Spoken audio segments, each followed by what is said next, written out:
This is Andi Purewal for Boxing News. We're here in Las Vegas, and I'm joined by legendary boxing promoter Bob Arum. Bob, always good to see you. How's life treating you? Very good. Nice to be home after all the travel that I've been doing. A little hot here, but the air conditioning is holding up, so no complaints. It has been certainly a very busy period in your life recently. How are you finding the constant jet setting? Well, I don't mind the travel. In fact, I like it, and I love to visit uh, different places. Whether it's places I've been very often, like Japan or London.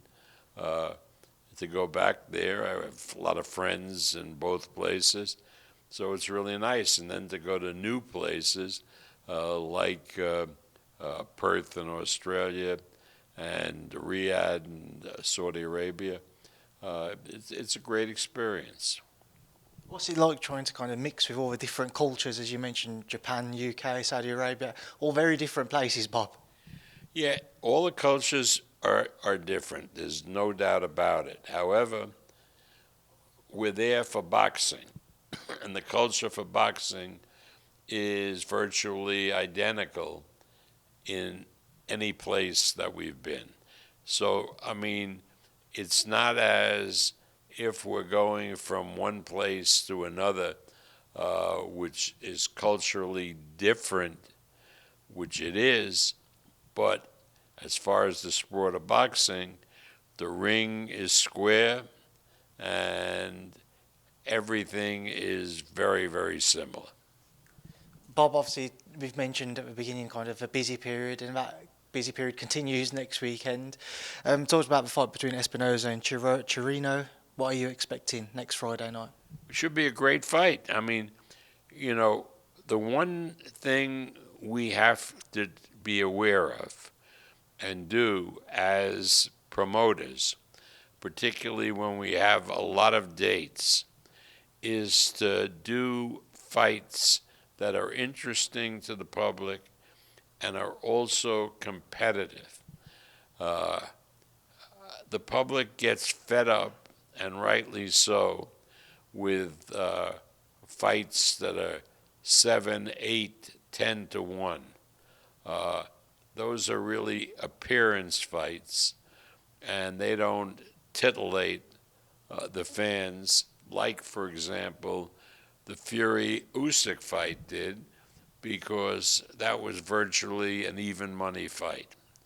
And it turned out in the ring it was even money type of fight. That's what people want.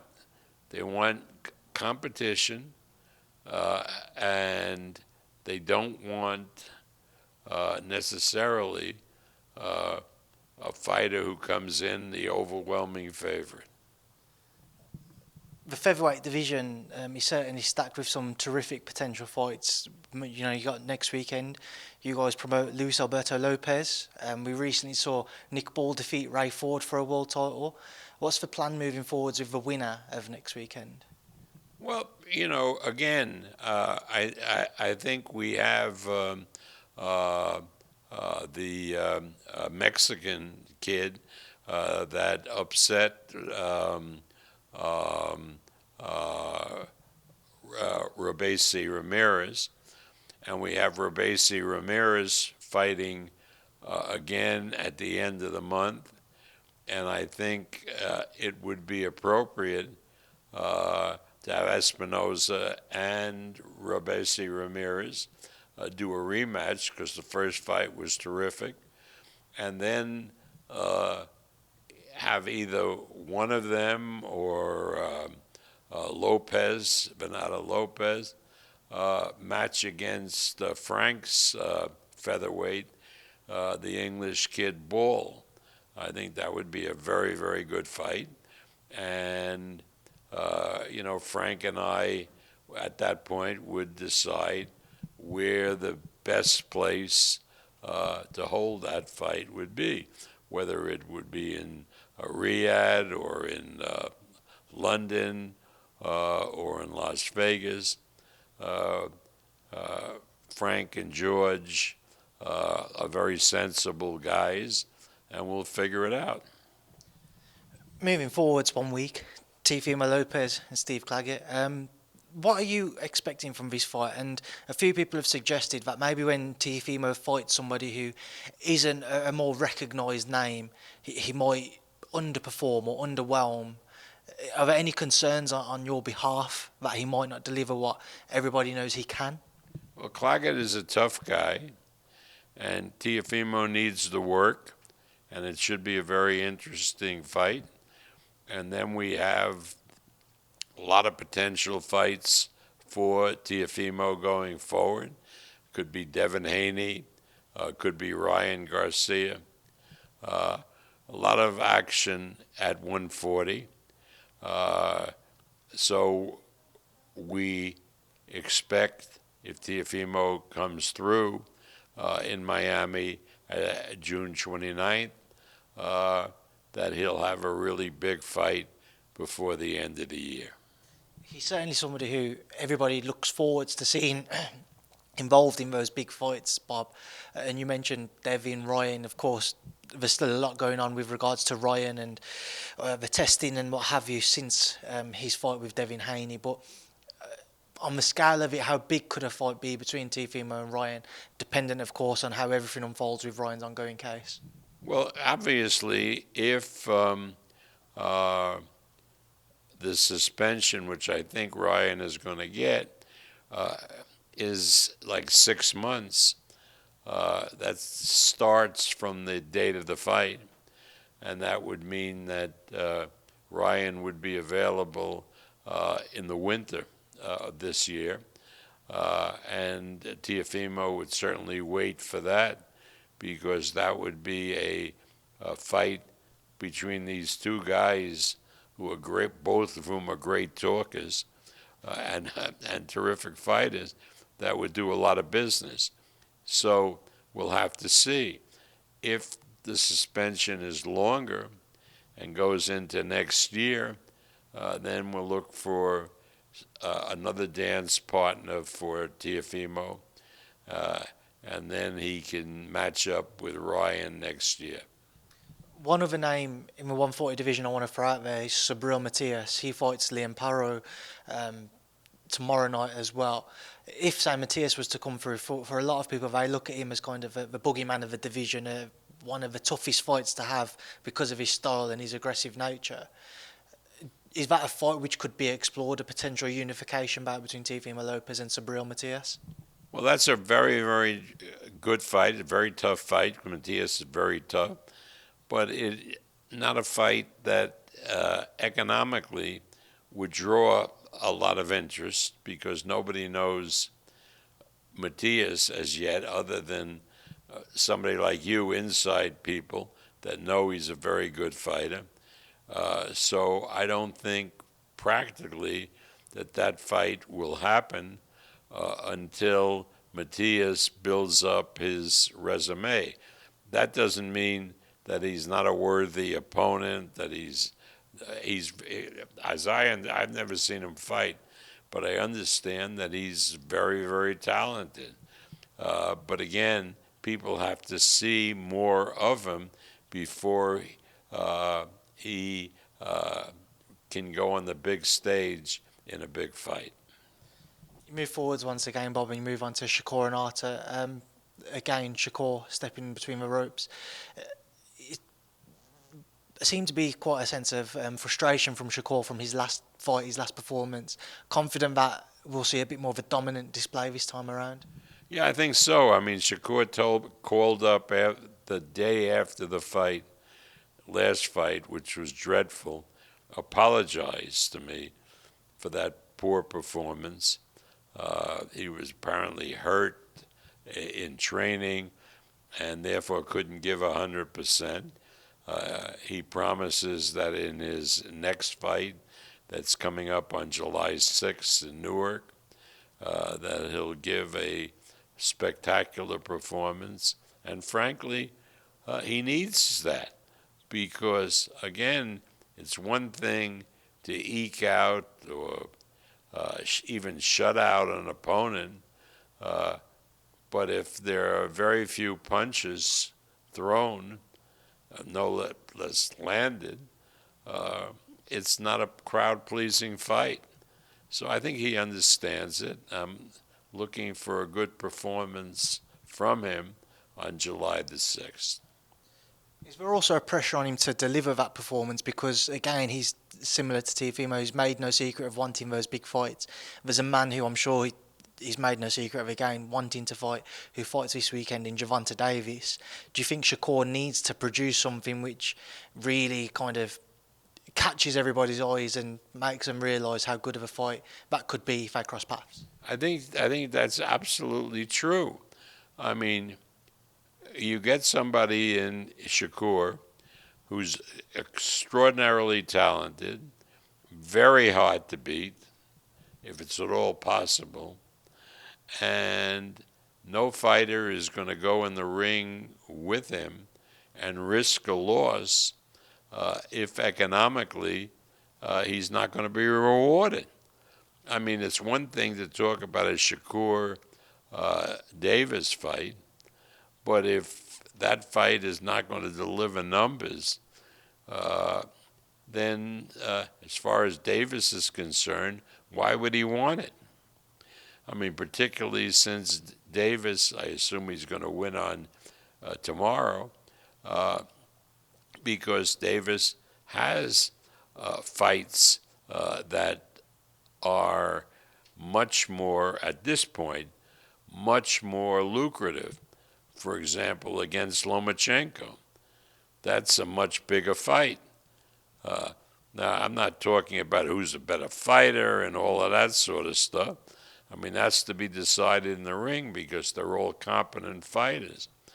But if a fighter doesn't bring to the table eyeballs and people who will pay to see the match, then it's really tough to make a big match for him. Listening to you speak there, Bob, do you think it's more realistic if it was one of Loma or Shakur? It'd probably be Loma, if a deal could be reached, for him to step in and face Gervonta next.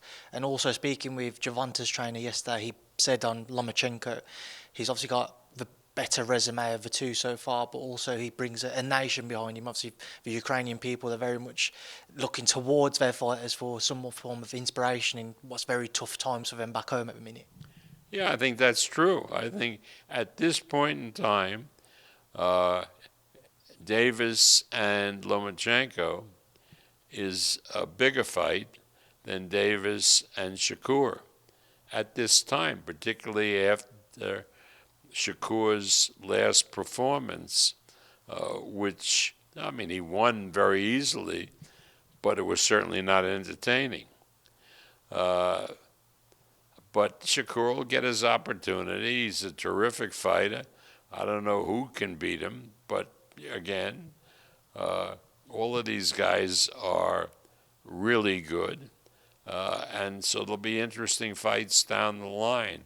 But I think clearly right now, if Tank is available, Lomachenko having a good victory over Kambosos, that's the fight that everyone wants to see.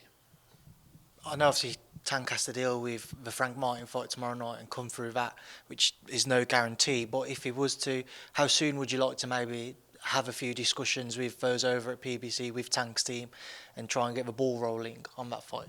Well, the truth is we've been talking to the PBC people all along. So we'll absolutely resume conversations next week after this fight, assuming Tank is successful on Saturday. But again, it won't be like the start of negotiations. We've been talking, or Carl Moretti has been talking with Louis DeCubas for a couple of weeks now about that fight, and hopefully we'll put it together expeditiously for some time in November. All pointing in the right direction and positive so far then? Yeah, absolutely. I mean, nobody is dragging anybody to the table. Both sides know it's a big fight, which means that they're looking forward to earning a lot of money. And they're both competitive guys. So, again, I'm optimistic that the negotiations will go well. You never can guarantee that, but, the PBC guys are professional. My people are professionals, and they'll work it out. Just one more with Shakur. Obviously, we know that his deal with Top Rank's coming to an end soon. Has he had any more conversations about extending his deal?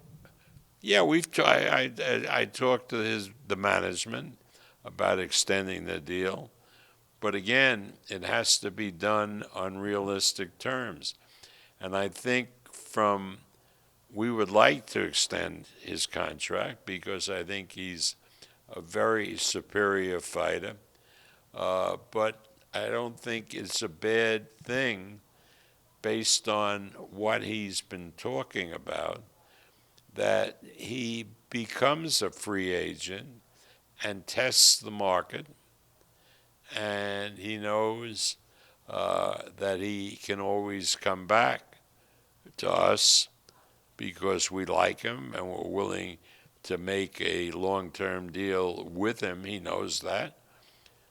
And we would hope that we would continue promoting him. But free agency means free agency, whether it's professional American football or whatever. If you're a free agent, you should test the market. And if you're comfortable with your current promoter, by all means, come back and sign an extension. But I think it's important that he does test the market. Move forward once again away from Shakur and Arta and all of those talks of Vasiliy Lomachenko and Gervonta Davis and what have you. Janibek returns against Mikhailovic. How difficult has it been to try and matchmake Janibek, not through no fault of your own or Top Rank's, just people not really wanting to step in the ring with him? Well, yeah, I mean, Janibek is one of these guys that, comes from Kazakhstan, and we started with him at an early stage of his career. I don't know if he had any professional fights when we started, and he's getting better all the time, and he's going to be tough for any middleweight to beat. And frankly, the middleweight division is not loaded with talent. It is fairly weak. Used to be the Marvin Hagler and all the great fighters, but that's not the case now. So I think that after Janibek's next fight, I would like to match him with Carlos Ademas, who is a tough guy, a really good fighter, and go from there. Carlos Adames was my next question. He said this week, because obviously he fights tomorrow night as well, that provided his fight goes to plan, he wants to face Janibek next. So is he in the similar kind of frame as what the Gervonta and Vasiliy talks behind the scenes with PBC about an Adames and Janibek fight? I don't know if we've had any talks about that so far, but pretty much the way boxing goes, that if you have talks about fighters in one division, and you have fighters, each has a fighter in another division, that one thing leads to another. So I'm optimistic that happens. And I think Frank Warren has a pretty good middleweight that everybody's talking about. And that would be great for Janibek to go over to the UK and fight the guy. What is his name? Sheeraz? Sheeraz. Yeah, he's supposed to be a really good fighter. And if Frank's willing to make that fight, well, we would certainly be willing to do it. It's good to hear, Bob. Just again, we move forwards and Christian Mbilli, Sergey Derevyanchenko on the horizon. I was very pleased to see that kind of signing when it was announced because he's a very good fighter, Bob. Just kind of somewhat gone under the radar almost. What are you hoping he shows against somebody like a Sergey Derevyanchenko? Well, I like Mbilli. I mean, we've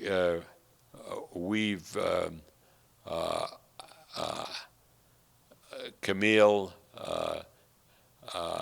has we've had a great relationship with them. They put on a lot of Beterbiev fights for us in French Canada, and we've used Mbilli. We really like him. We now have a co-promotion deal with Camille Estevan's company on Mbilli, and we really think that Mbilli would give Canelo a hell of a fight, and I think would beat Canelo, but whatever, it would be a really good fight. And I think Mbilli also would be very competitive with Benavidez. So I think he's fighting for us in August, and I'll be there in Quebec. I love Quebec. It's a great fight town, and the food is quite good. And thank God it's the summer, so last time I was there in the middle of winter, it wasn't that great. You know, there was snow all the time, but the weather should be great this time. And I think Mbilli is really a force to be reckoned with. Moving away from all things Christian Mbilli, and we go backwards. Take me back to your brief time in Leeds, there to support Josh Taylor. Fell short against Jack Catterall, Bob. I just wanted your reflections now, and do you think it's possible we see a trilogy fight between the pair of them? You know, and I haven't focused on the possibility of a trilogy fight. I think this last fight was a sensational fight. It was ruined by the judges because I thought the fight was extremely close. Eddie and I were sitting together, and I had it 6-5 for Taylor going into the last round, and he had 6-5 for Catterall going into the last round. And then these judges came up with scorecards that made it like a non-competitive fight. I don't know what kind of fight they were looking at. I mean, that's terrible. What's wrong with these people? But, you know, if the fight is 7-5 for Taylor, or 7-5 for Catterall, or 6-6, those three scores are acceptable. I would never have said a word if they had announced 7-5 for Catterall, because that's within the possibility of what I was watching.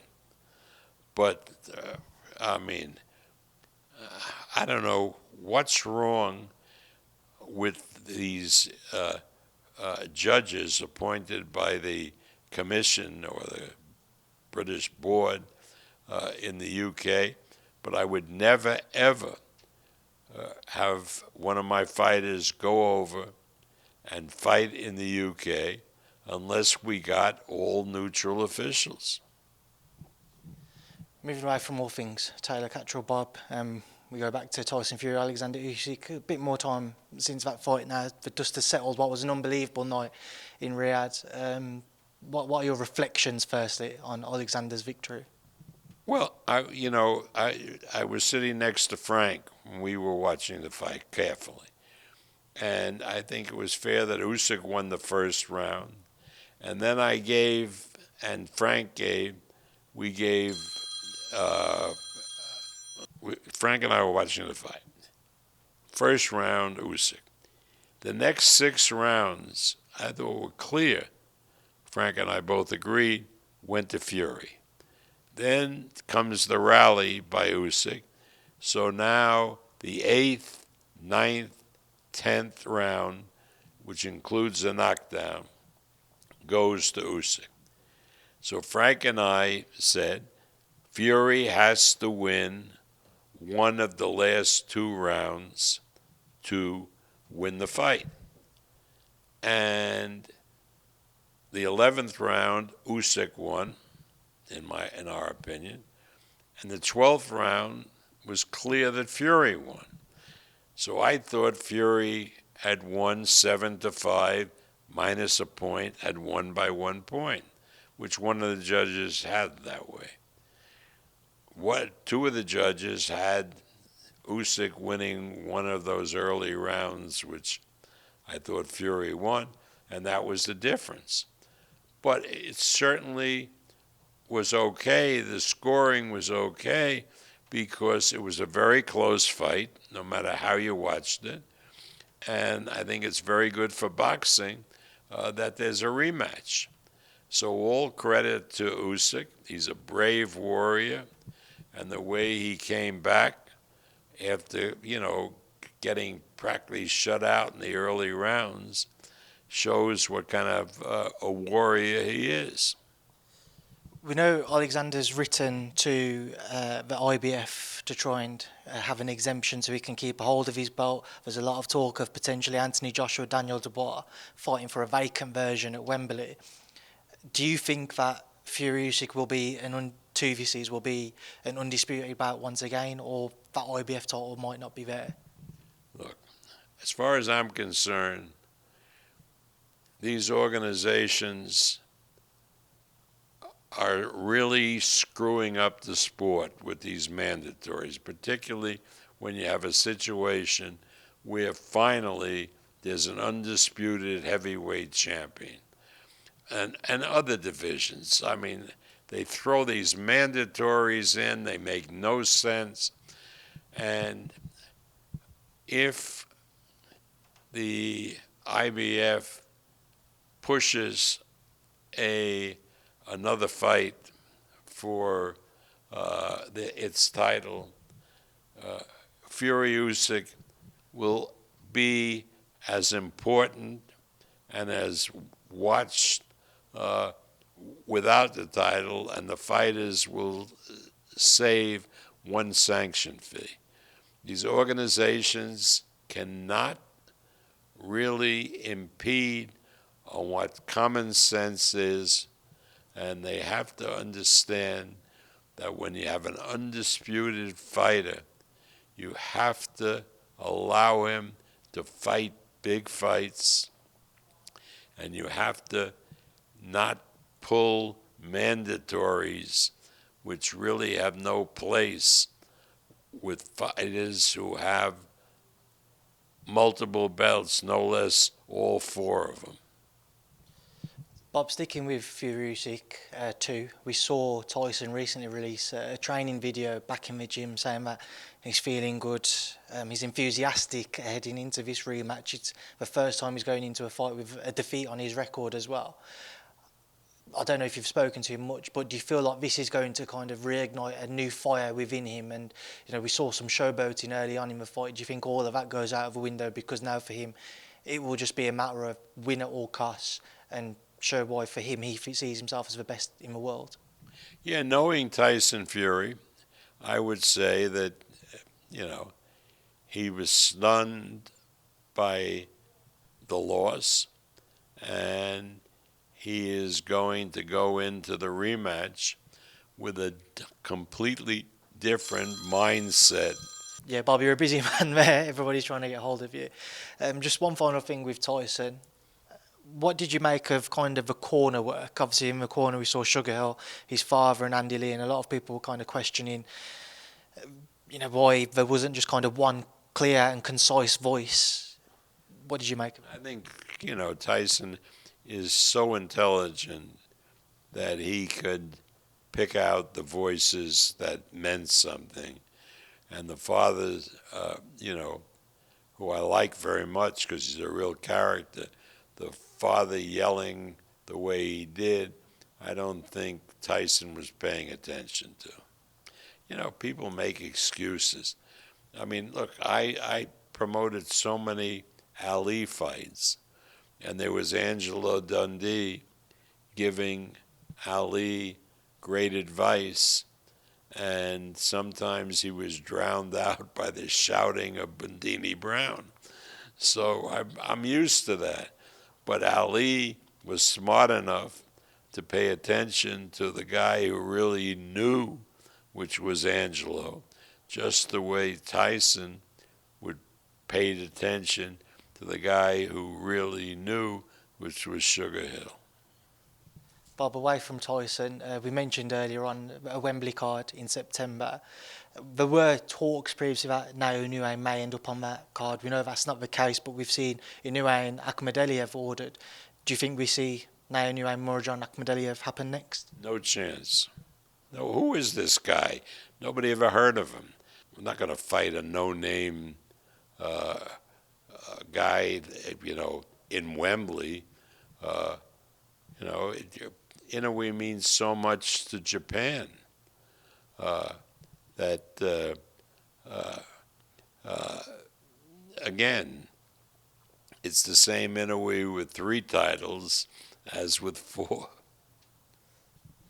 Again, moving forward, Bob, we have Beterbiev-Bivol, delayed but still goes ahead, undisputed in October, Artur Beterbiev and Dmitry Bivol. Any concerns about kind of before his last few fights, he's had injuries which have meant there's been postponements. Any concerns that these injuries might kind of catch up with him going into the biggest fight of his career so far? I don't think the injuries are going to play a factor. If an injury occurs, then that might postpone the fight, but I don't anticipate any. I mean, he's at an age where the body is not the same as for a younger guy. But again, I'm not concerned that once he's in the ring and the bell rings, then he's a vicious son of a gun, and nobody really likes being in with him because he's a killer. What do you think happens between him and Dmitry Bivol? I like Beterbiev because I think he's a bigger puncher. He's surprisingly good boxer. Bivol may be a better boxer, but Beterbiev is a good boxer, and I think Beterbiev wears him down and knocks him out. There's 2 potential fights that have been mentioned for the winner of that card. Firstly, David Benavidez. Turki Alalshikh seems to be very keen for Benavidez to face the winner of Beterbiev-Bivol. What would you make of, provided Benavidez comes through Alexander Vosdik tomorrow night, what would you make of Benavidez versus, say, Artur Beterbiev? Beterbiev will fight anybody. I mean, it doesn't matter. Benavidez is a very good fighter, but if he's the next man up, and the money is good, absolutely no problem. The other name that's been mentioned is Jai Opetaia, obviously up at cruiserweight. Has Beterbiev got any desire to move up to cruiserweight if the fight was proposed? Absolutely not. I mean, that's crazy. I mean, that's going up, giving up 25 pounds. I mean, as good as he is, that's a step too far, in my opinion. I don't know what Artur has to say about that, but I just think it's silly for a guy who has no problem making light heavyweight and is not that big a guy going up 25 pounds to fight a cruiserweight. I just don't think it makes any sense. Bob, all these fights, all these cards, being helped put together by Turki Alalshikh, what's he been like to work with? And is it as simple as just the extra financial element which has come into it, which has managed to get everybody working together? Because for years in the UK, the idea of seeing Eddie and Frank Warren working together was a bit of a myth, not something we'd have ever expected. Well, obviously, the Saudis have come into the picture with a lot of money. And money helps the world go around. So obviously that's helped getting people to cooperate. I think it's been a good thing. I like Turkey personally. I think he's a really nice guy who loves the sport, and I think it's been a good thing. Bob, I appreciate your time and leave you now to obviously get back to those phone calls because otherwise it will start going off again. Thank you for seeing me today and enjoy your weekend ahead. My pleasure, and don't stay outside here too much, and if you do, make sure you keep hydrated because this temperature here in Vegas, and it will be for the remainder of the summer, be really high where, you know, this whole climate business, it's always been hot here in the summer, but it's going to be brutal this summer. I mean, thankfully, Bob, when I go back to the UK, it'll be raining upon my arrival, so I won't have to deal with that. But thank you again.